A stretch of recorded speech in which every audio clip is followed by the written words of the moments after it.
Life has a funny way of flipping the script when you least expect it. I'm Ella, an economist by profession. If you'd asked me a few years back, I would have said I had it all. A loving husband, Mark, a darling daughter, Laylee, and a cozy home that was all ours. But let's not get ahead of ourselves. Let me take you back to where it all began, to the days filled with hope and plans for the future. It was a lazy Sunday afternoon, the kind where the sun lazily peeks through the curtains, and the smell of fresh bread from Mark's bakery fills the air. Mark was in the kitchen, his hands covered in flour, a look of concentration on his face that always made me smile. "Hey Ella, can you grab the vanilla extract? It's on the top shelf," Mark called out, not looking up from his mixing bowl. I walked over to the pantry, reaching for the small bottle. You could put things where I can reach them," I teased, handing him the extract. Mark grinned, wiping his hands on his apron. "Where's the fun in that?" "I like it when you have to stretch," he said playfully. I rolled my eyes. "You're impossible, you know that." "That's why you married me," he quipped, turning back to his dough. Lily, our 6-year-old, was sprawled on the living room floor, her coloring books spread around her. She was humming a tune, completely engrossed in her artwork. "Mommy, look. I'm drawing a picture of our family," she said, waving me over. "That's fantastic, Lily. Speaking of the bakery, Mark, have you thought about what we discussed, about maybe expanding?" I asked, a bit hesitant. Mark's expression changed slightly, a frown forming on his forehead. "Ella, we've been over this. The bakery is doing just fine as it is. Why mess with a good thing? But we could do so much more, for Lily's future and maybe even get that house we've been dreaming about." I pressed on. Mark sighed, running a hand through his hair. "I don't know, Ella. I like the bakery the way it is, small, manageable. I don't want the headache of a bigger place." I felt a twinge of frustration but decided not to push it. Okay. I just think we should think bigger, that's all," Mark shrugged, a hint of irritation in his voice. "Maybe let's just enjoy today, okay? No more talk about expanding," he suggested. I nodded, not wanting to ruin the day. As the day wound down, I couldn't shake off a feeling of unease. Mark and I had always been a team, dreaming and planning together, but lately it felt like we were on different cages, especially when it came to ambition and our future. As days turned into weeks and weeks into months, the once light-hearted banter between Mark and me began to lose its charm. The bakery, once a symbol of our shared dreams, had become a stagnant reminder of what could have been but wasn't. I was busy climbing the ladder at my company while Mark seemed content with the status quo. That's when the first cracks started to show. One evening, I came home from a particularly grueling day at work, my mind swirling with numbers and projections. Mark was in the living room, feet propped up, scrolling through his phone. The bakery had closed early, and he hadn't bothered to pick up Lily from school. My mother had stepped in, as she often did these days. "Mark, you were supposed to pick up Lily today." "I had a meeting, and I couldn't make it," I said, trying to keep my voice steady. Mark didn't look up. "Oh, was that today?" "I forgot," he replied casually. "Forgot? Mark, this is becoming a habit. You need to step up," I said, frustration creeping into my tone. Mark finally looked up, annoyance splashing in his eyes. I said, "I'm sorry, Ella." "What more do you want?" "I'm not the only parent here," he retorted. I took a deep breath, trying to rein in my temper. "It's not just about picking up Lily, Mark. It's about us, about our future. Don't you think we should be doing more for her, for us?" Mark shrugged, an indifferent expression on his face. "We're doing fine, Ella. Why are you always pushing for more? Can't you just be happy with what we have?" I sat down, feeling a mix of anger and sadness. "I am happy, Mark, but I also want more for our daughter, for our family." "Is that so wrong?" Mark stood up abruptly, his chair scraping against the floor. "You know what, Ella? I'm tired of this. Every day, the same lecture about wanting more. I'm going to my mom's." And just like that, he grabbed his keys and left, leaving me alone with my thoughts and a growing sense of dread. This wasn't the first time he'd run to his mother, Susan, whenever we had a disagreement. It was becoming his go-to move, and I was left to wonder where I stood in this marriage. The next day, I received a call from Susan, and her tone was anything but friendly. Ella, what's this I hear about you and Mark fighting again? You're pushing him too hard. He's happy with his bakery. Why can't you be? Susan's voice was sharp, accusatory. I clenched the phone tighter, trying to remain calm. Susan, I'm just thinking about our future, about Lily's future. Mark and I need to be on the same page. Well, maybe your page is the problem, Ella. You're always wanting more. Mark is a simple man, and you knew that when you married him, Susan retorted. I felt a flash of anger. Simple doesn't mean stagnant, Susan. I'm trying to build a better future for all of us. Susan scoffed. You're just being ungrateful and greedy. Mark is doing his best. You should appreciate that. The conversation ended shortly after with no resolution in sight. I hung up, feeling more alone than ever. Trouble hit like a freight train, and it hit hard. Mark's bakery, once the center of our small community, started to lose its charm and customers.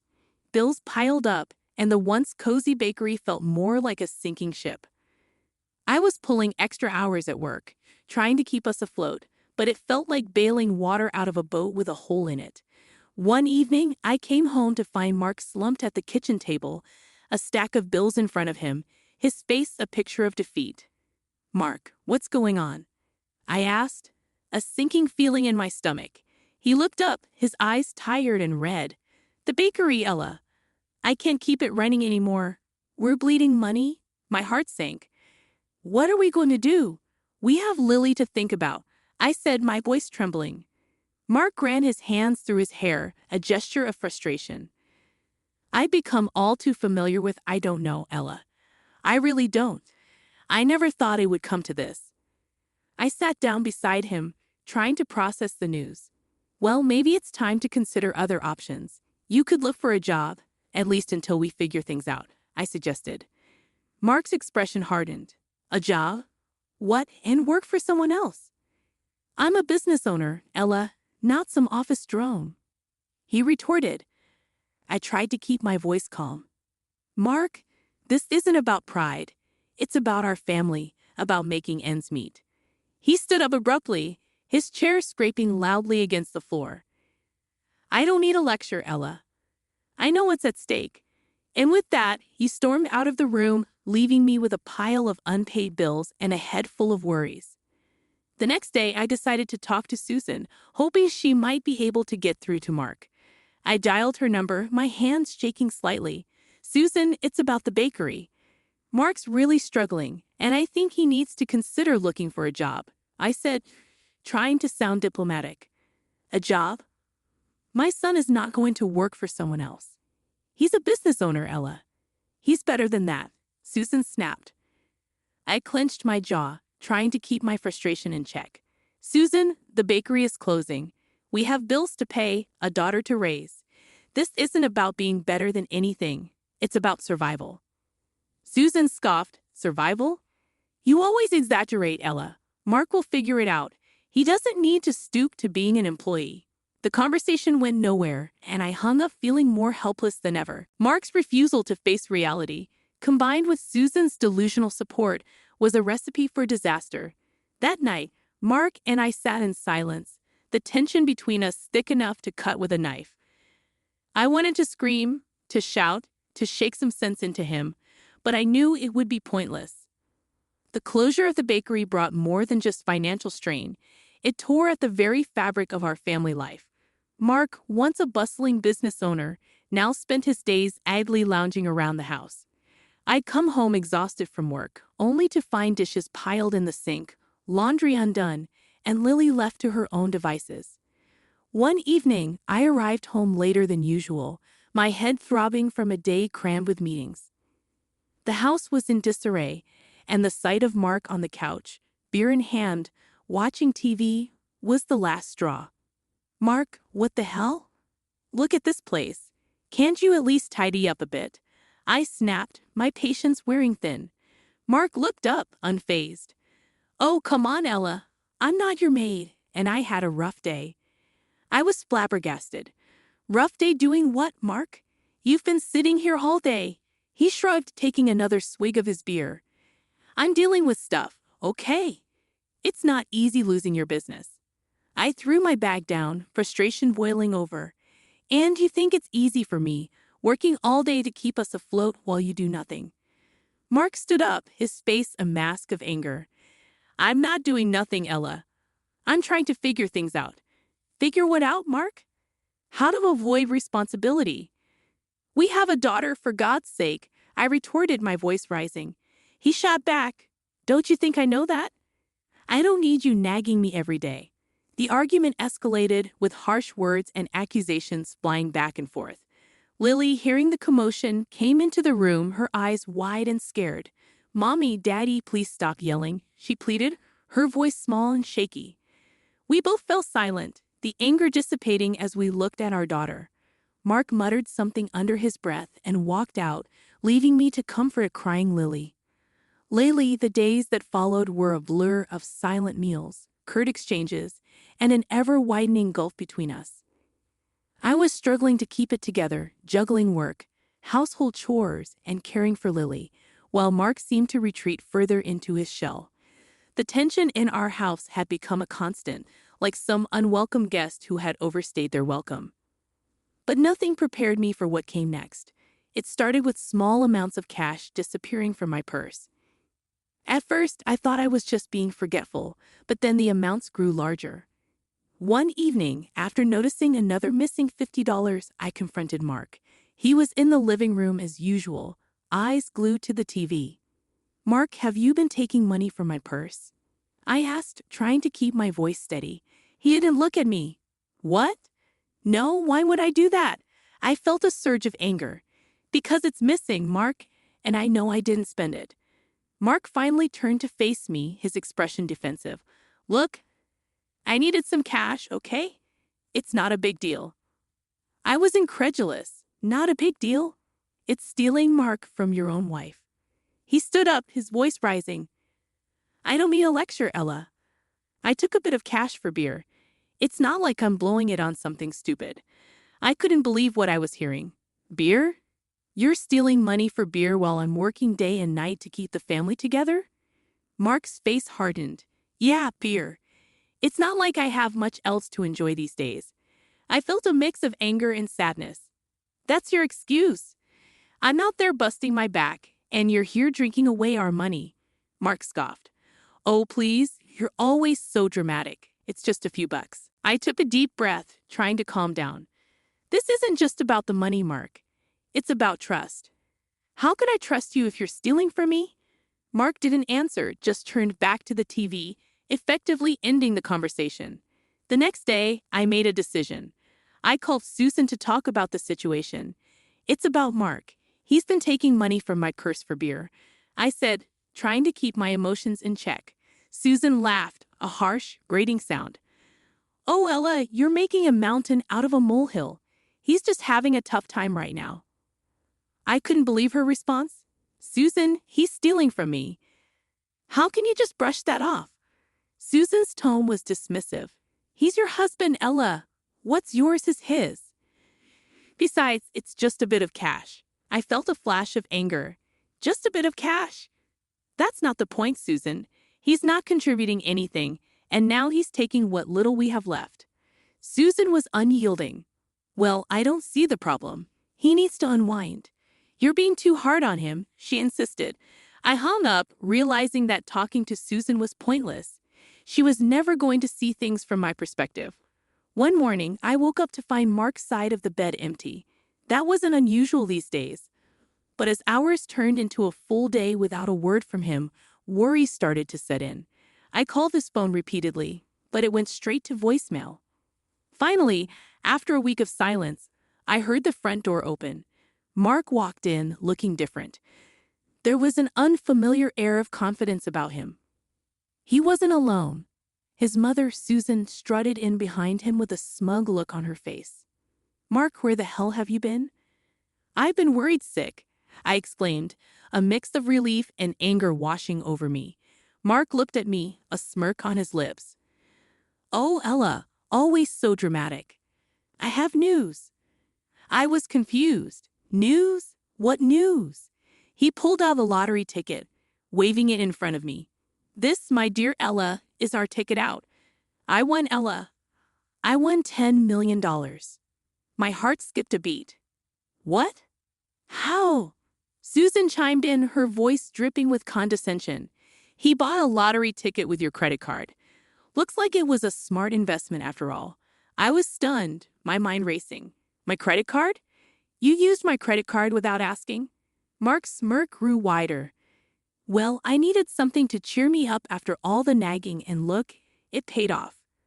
The reality of the situation hit me like a ton of bricks. He had taken my card, bought a lottery ticket, and won.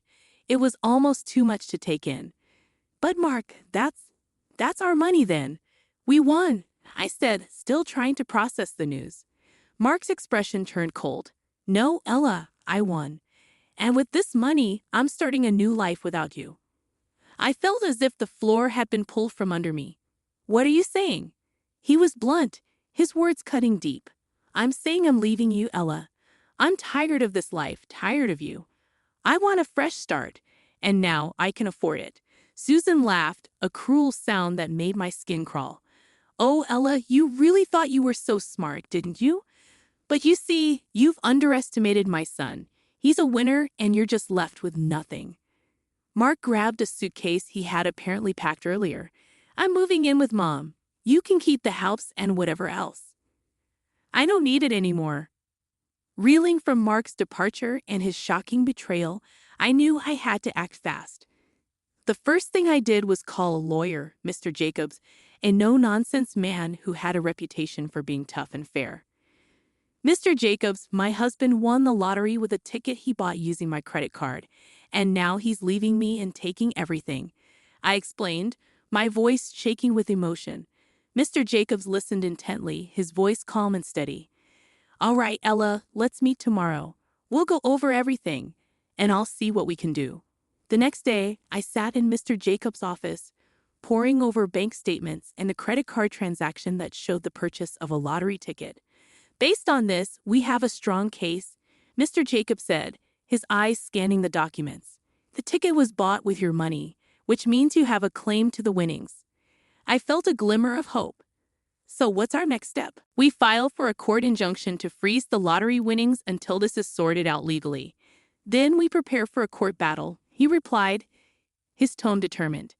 The court day arrived faster than I had anticipated. Mark and Susan were there, smug looks on their faces, as if they had already won. My heart was pounding as I took my seat, Mr. Jacobs beside me. The judge, a stern-looking woman, called the court to order. Mr. Jacobs presented our case with clear, concise arguments, emphasizing the transaction and my contribution to our family's finances. Mark's lawyer tried to argue that the ticket was a separate entity from our marital assets, but Mr. Jacobs countered effectively, showcasing the joint nature of our finances and Mark's lack of contribution. Then it was time for Mark to take the stand. His lawyer asked, "Mr. Johnson, did you use your wife's credit card to purchase the lottery ticket?" Mark replied with a hint of arrogance in his voice, "Yes, but it was just a stroke of luck. It has nothing to do with her." His lawyer continued, "And what were your intentions with the winnings?" Mark glanced at me before answering, "To start a new life." I was tired of being underappreciated and belittled. I felt a surge of anger but remained silent. It was my turn to testify. Mr. Jacobs asked me, "Mrs. Johnson, can you tell the court about your financial contributions to your household?" I took a deep breath. I've been the primary breadwinner for the past few years. I paid the bills, took care of our daughter, and even supported Mark's mother financially. The judge listened intently, occasionally jotting down notes. After both sides presented their cases, she called for a recess before making her decision. The wait was agonizing. When we were called back in, the judge looked at both of us before delivering her verdict. Considering the evidence and the circumstances, I rule that the lottery winnings are a joint marital asset. Therefore, I award 3/4 of the winnings to Mrs. Johnson and 1/4 to Mr. Johnson. Mark's face was a picture of shock, and Susan's smugness had evaporated. I let out a breath I didn't realize I had been holding. It was more than just a legal victory. It was justice. Life after the courtroom drama was like stepping onto a new path, one filled with possibilities and new challenges. My priority was Lily and rebuilding our lives with the winnings that I had fought so hard for. The money was invested wisely, ensuring a stable future for us. Meanwhile, I heard through the grapevine that Mark and his mother, Susan, had blown through their share on frivolous entertainment and were now left with nothing. One day, while running errands, I bumped into Mark. He was a shadow of his former self, unshaven, clothes rumpled, and an air of defeat hanging around him. "Ella, look at what you've done to me. I'm broke, in debt, and they're taking the house," he blurted out, his voice tinged with desperation. I looked at him, feeling no sympathy. "Mark, you did this to yourself. You and your mother couldn't handle the money, and now you're paying the price." He scowled, bitterness seeping through his words. "So you're just going to gloat, see me suffer?" I shook my head, my resolve firm. "I'm not gloating, Mark. I'm just living my life.